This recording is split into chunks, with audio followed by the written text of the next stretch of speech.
સમાચાર મળી રહ્યા છે દરિયામાંથી તમામ બોટને હાલ પાછી બોલાવવાનો આદેશ આપી દેવાયો છે।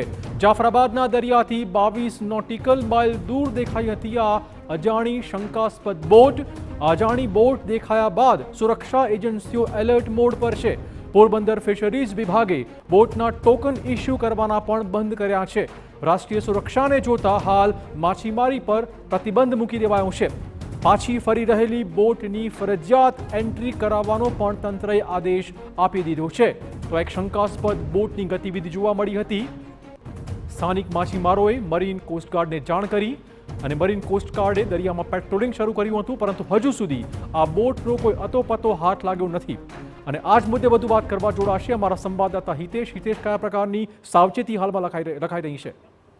ચોક્કસ જણાવી દઉં કે આજે સાંજે ફિશરીઝ વિભાગે તમામ ફિશિંગ બોટોને દરિયામાંથી પરત આવી જવા જાણ કરી દીધી છે અને જે અત્યારે અહીંથી જવાની હોય તે બોટોના ટોકન ઇસ્યુ કરવાના બંધ કરી દીધા છે। કારણ કે જાફરાબાદના દરિયામાં એક શંકાસ્પદ બોટ જોવા મળી હતી। આ બોટને લઈને અનેક સવાલો ઊભા થયા હતા। ત્યારથી ફિશરીઝ વિભાગ અને માછીમાર સમાજમાં અનેક ચર્ચાઓ ચાલુ થઈ ગઈ હતી અને જે ફિશિંગ બોટો દરિયામાં છે તેને પણ સૂચના આપવામાં આવી છે કે જે કોઈ ફિશિંગ બોટો તમને શંકાસ્પદ જણાય અથવા તો કોઈ પણ જગ્યાએ દેખાય તો તાત્કાલિક પોલીસ એજન્સીનો સંપર્ક કરો।